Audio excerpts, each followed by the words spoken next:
Hello friends, welcome back. In this video, we are going to discuss Carl Pearson's product moment method and thereafter we will solve one practical question by Carl Pearson's product moment method. Okay, so let's begin. अब ये जो Karl Pearson product moment method है इसका हम direct final conclusion देखते हैं कि ये मेथड से हमें क्या कैलकुलेट होकर मिलता है।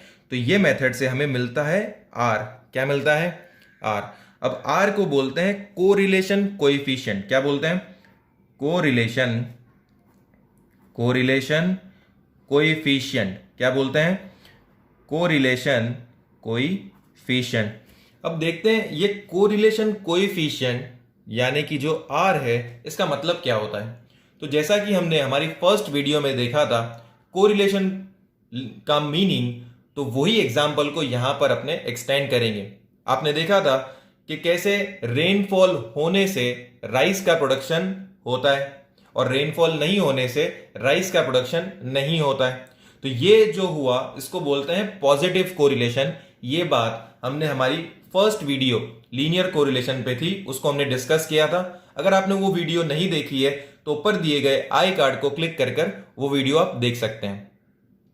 अब आते हैं हमारे एग्जाम्पल के ऊपर। तो जो कोरिलेशन है किसके बीच में? रेनफॉल और प्रोडक्शन ऑफ राइस के बीच में, वो पॉजिटिव है। अब हमें जानना है कि ये कोरिलेशन जो है वो कितना है। जैसे एग्जाम्पल के तौर पर कि 10 सेंटीमीटर रेनफॉल हुआ, 10 सेंटीमीटर रेनफॉल क्या हुआ? 10 सेंटीमीटर रेनफॉल होने से जो राइस का प्रोडक्शन है वो हुआ है 100 KG. 100 KG rice production, 100 KG rice production. तो 10 सेंटीमीटर रेनफॉल से राइस का प्रोडक्शन हो रहा है 100 केजी और 12 सेंटीमीटर रेनफॉल से राइस का प्रोडक्शन हो रहा है 120 केजी। कितना हो रहा है? 120 केजी। 14 सेंटीमीटर रेनफॉल से राइस का प्रोडक्शन हो रहा है 140 केजी। इसका मतलब आपको समझ में आ रहा है कि हर 1 सेंटीमीटर रेनफॉल से राइस में 10, हर 1 सेंटीमीटर रेनफॉल से राइस का प्रोडक्शन 10 केजी से इंक्रीज होता है। अगर 1 सेंटीमीटर रेनफॉल इंक्रीज होगा तो 10 केजी राइस का प्रोडक्शन इंक्रीज होगा। तो ये जो हमने कैलकुलेट किया कि कितने सेंटीमीटर रेनफॉल से कितना राइस का प्रोडक्शन होता है, उसी को बोलते हैं कोरिलेशन कोएफिशिएंट। और कोरिलेशन कोएफिशिएंट वही दो वेरिएबल के बीच में कैलकुलेट होता है जो दो वेरिएबल का कुछ कोरिलेशन हो, चाहे पॉजिटिव चाहे नेगेटिव। कुछ तो कोरिलेशन होना चाहिए दो वेरिएबल के बीच में, तभी हम उसका कोरिलेशन कोएफिशिएंट को कैलकुलेट कर सकते हैं। और कोरिलेशन कोएफिशिएंट हमें ये एक नंबर टर्म्स में बताता है कि कितना रिलेशन है दो वेरिएबल के बीच में। जो हमने आगे डिस्कस किया था वो हमें बताता था नेचर कि पॉजिटिव कोरिलेशन है, negative correlation, partial positive, partial negative. लेकिन ये मेथड से हमें पता चलेगा कि कितना, how much is the correlation, और उसी को बोला जाता है कोरिलेशन कोएफिशिएंट। उसी को क्या बोला जाता है? Correlation coefficient. अब ये कोरिलेशन कोएफिशिएंट की आपकी टेक्स्ट बुक में कुछ प्रॉपर्टीज दी हुई है, हम उसको डिस्कस कर लेते हैं। तो लिख देते हैं यहां पर properties of correlation coefficient. Properties of correlation coefficient. Properties of correlation coefficient. Properties of correlation coefficient. अब ये प्रॉपर्टीज ऑफ कोरिलेशन कोएफिशिएंट में नंबर फर्स्ट पॉइंट आता है कि आर यानी कि कोरिलेशन कोएफिशिएंट, उसकी वैल्यू ऑलवेज -1 to +1 के बीच में ही रहेगी। -1 to +1 के बीच में ही ऑलवेज आर की वैल्यू रहेगी। और सेकेंड प्रॉपर्टी हमें बताती है कि is free from unit of measurement. जो आर है वो फ्री फ्रॉम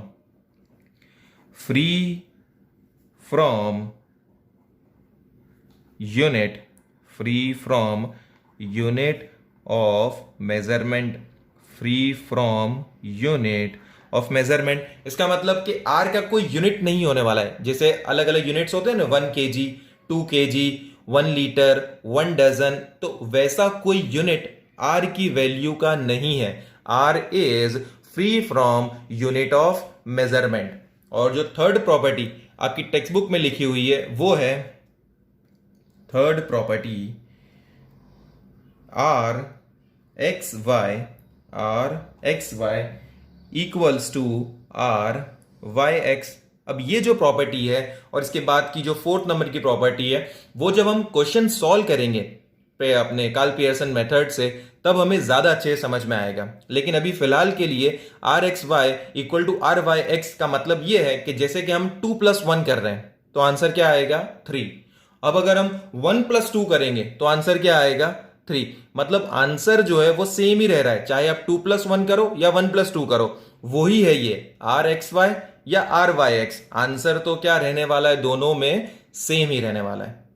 ठीक है, अब हम देखते हैं इंटरप्रिटेशन। ये आर की अलग अलग वैल्यूज को, अगर आर का आंसर आया 0.96 +1 -1 -0.37, तो इसको इंटरप्रेट कैसे करना है, इसको इंटरप्रेट कैसे करना है, ऐसा क्वेश्चन भी आपको एग्जाम में। तो इंटरप्रिटेशन ऑफ आर हमारा नेक्स्ट टॉपिक है, interpretation of are.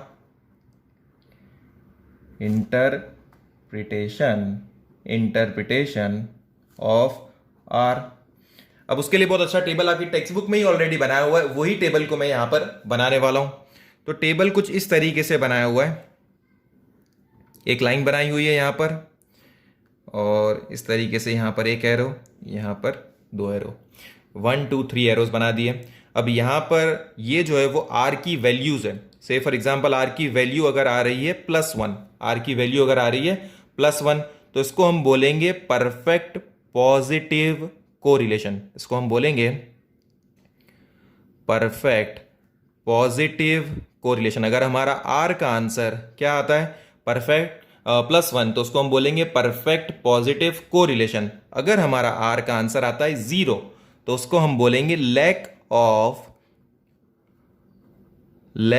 Of linear correlation. उसको हम क्या बोलेंगे, लैक ऑफ लीनियर कोरिलेशन। और अगर हमारा आंसर आर का -1 आता है, क्या आ रहा है -1, तो उसको हम बोलेंगे परफेक्ट नेगेटिव कोरिलेशन। उसको हम क्या बोलेंगे, परफेक्ट नेगेटिव कोरिलेशन। उसको हम क्या बोलेंगे, परफेक्ट नेगेटिव कोरिलेशन। और अगर हमारा आंसर +1 के नजदीक है, तो उसको बोलते हैं हाई डिग्री। क्या बोलते हैं, हाई डिग्री। अगर -1 के नजदीक है तब भी उसको हम हाई डिग्री ही बोलेंगे, हाई डिग्री ही बोलेंगे। और अगर नियर टू 0 है, यानी 0 के आसपास है, तो उसको हम बोलेंगे लो डिग्री। यहां पर भी सेम लो डिग्री। अब देखो इसका मतलब मैं समझाता हूं। अगर आपका आंसर आ रहा है 0.95 प्लस में, क्या आ रहा है 0.95 आर का, तो हम क्या लिखेंगे, high degree of positive correlation. हम क्या लिखेंगे, high degree of positive correlation. और अगर आपका आंसर -0.95 आ रहा है, अगर आपका आंसर -0.95 आ रहा है, जो कि -1 से नजदीक है, तो उसको हम बोलेंगे high degree of negative correlation. उसको हम क्या बोलेंगे, high degree of negative correlation. और अगर आपका आंसर आ रहा है 0.47, तो उसको हम बोलेंगे लो डिग्री ऑफ पॉजिटिव कोरिलेशन। उसको हम बोलेंगे लो डिग्री ऑफ पॉजिटिव कोरिलेशन। और वही आंसर यानी कि -0.47 आ रहा है, -0.47, तो उसको हम बोलेंगे लो डिग्री ऑफ नेगेटिव कोरिलेशन, और अगर आपका आर का आंसर आ रहा है एग्जैक्ट 0, तो उसको हम बोलेंगे लैक ऑफ लीनियर कोरिलेशन। ठीक है, तो ये होगा इंटरप्रिटेशन ऑफ आर, ये हो गई प्रॉपर्टीज ऑफ आर। हमने अंडरस्टैंड कर लिया कि कोरिलेशन कोएफिशिएंट क्या होता है। अब हम देखेंगे हाउ टू कैलकुलेट आर। अब हम क्या देखने वाले हैं, how to calculate, how to how to calculate R by Karl Pearson product moment method, by Karl Pearson method. तो अब कार्ल पियर्सन मेथड से अगर हमें आर कैलकुलेट करना है तो इसके लिए भी 3 फॉर्मूला प्रिस्क्राइब्ड है। अब वो कौन सी फॉर्मूला आपको यूज करनी है, वो जैसी क्वेश्चन में वैल्यूज दी होगी उसके अकॉर्डिंग हम सिलेक्ट करेंगे कि वो 3 फॉर्मूला में से कौन सी फॉर्मूला यूज करते हुए हम आर को कैलकुलेट करने वाले हैं। ठीक है, तो वो कौन सी 3 फॉर्मूला है वो मैं आपको बता रहा हूं। सबसे पहले हम देखते हैं कौन सी 3 फॉर्मूला प्रिस्क्राइब्ड है to calculate R by Karl Pearson product moment method. देखिए आर कैसे कैलकुलेट करना है, उसकी जो 3 फॉर्मूला है वो मैंने यहां पर लिख दी है। ठीक है, अब ये कौन सी फॉर्मूला कब अप्लाई करनी है वो भी यहां पर मैंने लिखा हुआ है और वही हम पहले अंडरस्टैंड करते हैं। और तीनों फॉर्मूला से जो भी आंसर आएगा वो आंसर ऑलवेज सेम ही आने वाला है। अगर एक क्वेश्चन है और एक क्वेश्चन को आप तीनों 3 फॉर्मूला से सॉल्व करते हैं तो आंसर तीनों में सेम ही आएगा, चेंज नहीं होगा। ये फॉर्मूला अलग अलग इसलिए हम यूज करते हैं ताकि हमारा जो कैलकुलेशन पार्ट है वो आसान रहे और इजीली कैलकुलेट हो जाए, ज्यादा टेडियस ना बन जाए। वही पर्पस से अलग अलग फॉर्मूला कार्ल पियर्सन में प्रिस्क्राइब की गई है।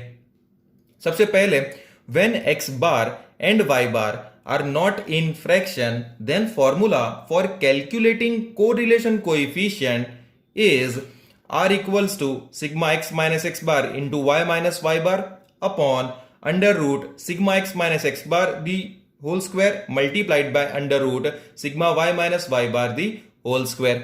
जब x बार और y बार का आंसर फ्रैक्शन में नहीं होगा, इसका मतलब कि 20, 40, 60, 80 इस तरीके का आंसर आ रहा है एक्स बार और वाई बार दोनों का, तब हमें आर कौन सी फॉर्मूला से कैलकुलेट करना है, तो ये फॉर्मूला से। समझ में आया? तो क्वेश्चन जब भी आप सॉल्व करोगे और आपको 2 वेरिएबल दिए हुए रहेंगे, एक्स वेरिएबल और वाई वेरिएबल, तो सबसे पहला काम आपको क्या करना है, एक्स बार और वाई बार कैलकुलेट करना है Karl Pearson product moment method में। सबसे पहले आपको क्या कैलकुलेट करना है, एक्स बार और वाई बार। और अगर एक्स बार और वाई बार का आंसर फ्रैक्शन में नहीं आ रहा है, मतलब 32, 42, 46 इस तरीके का आंसर आ रहा है एक्स बार और वाई बार दोनों का, तब जो फॉर्मूला अप्लाई होगी कोरिलेशन कोएफिशिएंट कैलकुलेट करने के लिए वो है r equals to sigma x minus x bar into Y minus Y bar upon under root sigma x minus x bar the whole square multiplied by under root sigma y minus Y bar the whole square. अब second situation क्या है, तो x bar और Y बार का answer fraction में आ जाता है, यानी 30.6, 9.67 इस तरीके का आंसर आपका एक्स बार और वाई बार का आ रहा है, या तो सिर्फ एक्स बार का आ रहा है या सिर्फ वाई बार का आ रहा है। तब हमें एक और पॉइंट को देखना होगा और वो होगा एक्स एंड वाई की वैल्यूज, यानी एक्स एंड वाई की वैल्यूज जो आपको क्वेश्चन में दिए हुए रहेगी वो वैल्यूज को हम देखेंगे। और अगर वो वैल्यूज 20 या 20 से कम है, वो वैल्यूज अगर 20 या 20 से कम है, तब हम आर के लिए कौन सा फॉर्मूला अप्लाई करेंगे, N sigma X Y minus sigma X into sigma Y upon under root N sigma X square minus sigma X the whole square multiplied by under root N sigma Y square minus sigma Y the whole square. अब यहां पर कुछ लोग 30 भी लेते हैं, 40 भी लेते हैं, वो उनके प्रेफरेंस के ऊपर जाता है, लेकिन हम ऑलवेज 20 या 20 से कम की वैल्यू होगी क्वेश्चन में, तब हम आर के लिए ये फॉर्मूला यूज करेंगे। तो सबसे पहले क्या कैलकुलेट करेंगे, एक्स बार और वाई बार हमने कैलकुलेट किया, तो या तो दोनों का आंसर फ्रैक्शन में आ रहा है या तो फिर दोनों में से किसी भी एक का आंसर अगर फ्रैक्शन में आ रहा है तो हम देखेंगे उसके बाद में एक्स और वाई की वैल्यूज, और अगर एक्स और वाई की वैल्यूज 20 से कम है तो हम क्या यूज करेंगे, ये वाला फॉर्मूला। अब देखते हैं third situation, when X bar and Y bar are in fraction, यानी एक्स बार और वाई बार का आंसर किस में आ रहा है, फ्रैक्शन में ही आ रहा है, या तो एक्स बार का या तो वाई बार का या दोनों का आंसर फ्रैक्शन में आ रहा है। and values of x and y are numerically large and oblique or fractional। मतलब एक तो फ्रैक्शन में है x बार या y बार, उसके बाद में हम देखते हैं x और y की वैल्यूज, और अगर x और y की वैल्यूज 20 से ज्यादा है यानी मोर देन 20 है, मोर देन 20 है, या तो फिर x और y की वैल्यूज फ्रैक्शन में यानी 2.7, 3.7, 20.8 इस तरीके की वैल्यू x और y की दी हुई है, या तो फिर x और y की वैल्यूज बड़ी है यानी कि 20 से ज्यादा है, 60, 80, 180 इस तरीके की वैल्यू आपको x और y की दी हुई है, तो वो सिचुएशन में r कैलकुलेट करने के लिए आप कौन सी फॉर्मूला यूज करोगे?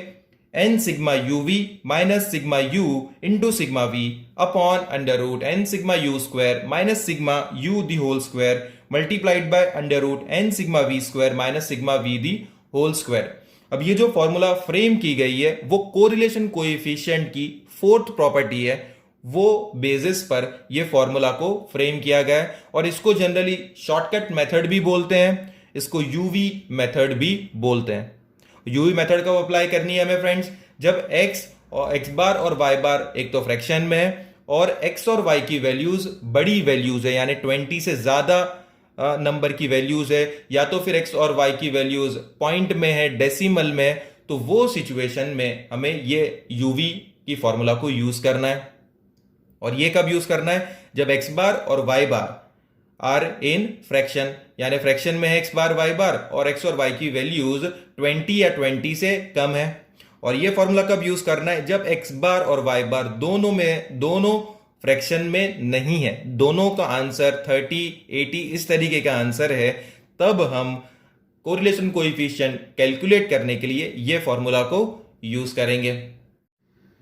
चलिए अब देखते हैं एक्सरसाइज 2.2 से क्वेश्चन नंबर 1। तो यहां पर क्या लिखा हुआ है? From the following information obtained from a sample of 7 families of a society regarding height of father and height of his adult son calculate the correlation coefficient. Correlation coefficient यानी हमें r calculate करना है, और अब हम r जो calculate करेंगे Karl Pearson product moment method से। तो यहां पर हमें दो वेरिएबल का डेटा दिया हुआ है, एक है हाइट ऑफ फादर जिसको हम x मान लेंगे और हाइट ऑफ सन को हम y कंसिडर कर लेंगे। ठीक है, यहां पर मैं लिख देता हूं exercise 2.2 question number 1 x variable and then y variable. अब x वेरिएबल पे जो डेटा दिया हुआ है वो मैं यहां पर लिख रहा हूं 170, 169, 168, 167, 166, 165, 164। उसके बाद में y वेरिएबल को लिख लेता हूं मैं 172, 168, 170, 168, 165, 167 एंड 166। ये वैल्यूज बहुत ही ध्यान से लिखना, एक भी वैल्यूज अगर ऊपर नीचे कर दी तो पूरा मेहनत पानी हो जाएगी और आंसर आएगा नहीं लास्ट में। ठीक है, तो x कैलकुलेट कर दिया, y कैलकुलेट कर दिया। उसके बाद में जैसा कि Karl Pearson product moment method में हमने देखा कि सबसे पहले x बार और y बार कैलकुलेट करना है। तो x बार और y बार कैसे कैलकुलेट कर सकते हैं अपने? तो ये जो इसका ये पूरे कॉलम का टोटल तो हमें मिलेगा सिग्मा x यानी समेशन ऑफ कॉलम x, और यहां से हमें मिलेगा sigma y that is summation of column y। तो x बार कैसे कैलकुलेट होता है? तो x बार की फॉर्मूला है x bar equals to sigma x upon n, और y बार कैलकुलेट करने की फॉर्मूला है सिग्मा y अपॉन n। अब मैं यहां पर सिग्मा x कैलकुलेट कर दूंगा और सिग्मा y कैलकुलेट कर दूंगा जो मैंने ऑलरेडी कैलकुलेट करके रखा हुआ है। तो सिग्मा x है 1169 आएगा जब आप इस पूरे कॉलम का टोटल करोगे, आप कैलसी पर ही करना। सिग्मा y का जब टोटल करेंगे तो आएगा 1176। अब यहां पर सिग्मा x की जगह पर मैं रख दूंगा 1169 n, यानी हम काउंट कर लेंगे कितने फैमिलीज दी हुई है, तो 1 2 3 4 5 6 7, और क्वेश्चन में ही बताया हुआ है 7 फैमिलीज। तो n की जगह पर मैं लिख दूंगा 7, यानी n बोल सकते हैं आप नंबर ऑफ ऑब्जर्वेशन है। वैसे ही सिग्मा वाई की जगह पर मैं लिख दूंगा 1176, तो 1176 अपॉन 7। अब कैलसी पे जब मैं कैलकुलेट करूंगा तो 1169 डिवाइडेड बाय 7, तो इसका आंसर आएगा कुछ 167, और यहां पर आंसर आएगा आपका 168। देखो अब देख सकते हैं एक्स बार और Y bar are not in fraction, दोनों में से एक का भी आंसर फ्रैक्शन में नहीं आ रहा है, तो कौन सी फॉर्मूला यूज होगी? R equals to sigma x minus x bar into Y minus Y bar upon under root sigma x minus x bar the whole square multiplied by under root sigma Y minus Y bar the whole square. वो formula मैं यहां पर लिख देता हूं, R equals to sigma x minus x bar Y minus Y bar upon under root sigma x minus x bar the whole square multiplied by under root sigma Y minus Y bar the whole square. ठीक है, इतनी formula हमने लिख दी। अब ये formula में हम देखेंगे कि हमें क्या क्या रिक्वायर्ड है। तो फॉर्मूला में हमें चाहिए summation of x minus x bar into Y minus Y bar, यानी कि एक्स माइनस एक्स बार का कॉलम और वाई माइनस वाई बार का कॉलम दोनों का मल्टीप्लीकेशन करता हुआ एक कॉलम, और उसका समेशन हमें न्यूमरेटर में चाहिए। और x minus x bar the whole square के कॉलम का समेशन चाहिए, और वैसे ही y minus Y bar the whole square के कॉलम का समेशन चाहिए।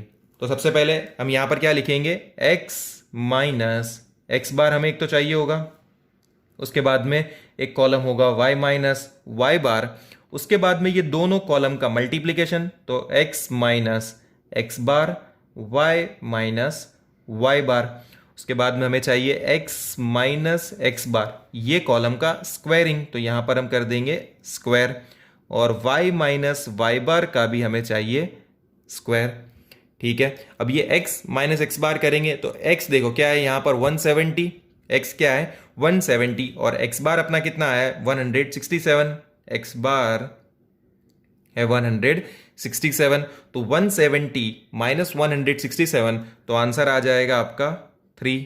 ठीक है, अब हम करेंगे y माइनस वाई बार, तो y कितना है 172 और y बार है 168, y बार है 168, तो 172 माइनस 168 कितना हो जाएगा 4।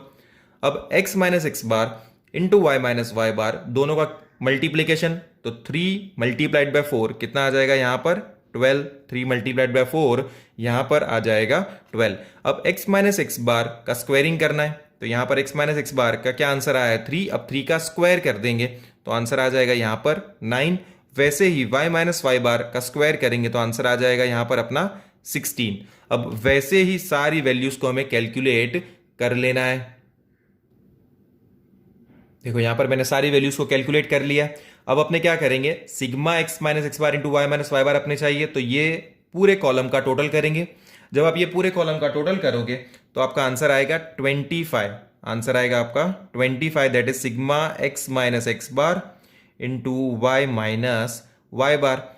जब आप ये कॉलम का टोटल करेंगे तो आपका आंसर आएगा 28, आपका आंसर आएगा 28, that is sigma x minus x bar the whole square, और ये जब कॉलम का टोटल करेंगे तब आंसर आएगा आपका 34, और ये होगा आपका sigma Y minus Y bar the whole square. अब उसके बाद में ये सारी वैल्यूज अपने पास आ चुकी है। अब ये वैल्यूज को हम हमारी फॉर्मूला में इनपुट करके आंसर कैलकुलेट कर लेंगे। तो चलिए कर लेते हैं, sigma x minus x bar into Y minus Y बार कितना है 25, तो यहां पर मैं लिख दूंगा 25। उसके बाद में under root sigma x minus x bar the whole square कितना है 28, तो यहां पर अंडर रूट में मैं लिख दूंगा 28, और यहां पर वैसे ही sigma Y minus Y bar the whole square के अंडर रूट में लिख दूंगा 34। अब क्या करना है, 28 और 34 का मल्टीप्लीकेशन सबसे पहले हम कर देंगे। 28 एंड 34 का मल्टीप्लीकेशन किस तरीके से, under root 28 multiplied by 34, 28 multiplied by 34। ये मैं पेज को टर्न कर रहा हूं, अगर आपने नहीं देखा है पूरा क्वेश्चन तो आप ये यहां पर स्क्रीनशॉट ले सकते हैं। ठीक है, देखिए 28 और 34 को मल्टीप्लाई करेंगे, जब हम 28 और 34 को मल्टीप्लाई करेंगे तो हमारा आंसर कुछ आएगा 28 मल्टीप्लाइड बाय 34, 952। कितना आ जाएगा? 952। फिर 25 अपॉन, अभी 952 का स्क्वायर रूट कर देंगे हम। 952 का स्क्वायर रूट जब आप करोगे तो आंसर आएगा 30.85। आंसर आ जाएगा आपका 30.85। उसके बाद में डिवीजन कर देना है सिंपल, तो डिवीजन करोगे तो आंसर आएगा 0.81। आंसर आ जाएगा आपका 0.81। अब देखो ये क्वेश्चन जो हमने सॉल्व किया है, ठीक है, ये क्वेश्चन नंबर 1 एक्सरसाइज 2.2 से इसी के जो रिलेटेड क्वेश्चन जो है वो मैं आपको बता रहा हूं, जो आपको घर से मतलब घर पर ये सॉल्व करने अपने आप से, ठीक है। तो वो है एक तो क्वेश्चन नंबर 2, क्वेश्चन नंबर 3 और illustration number 5 and illustration number 6।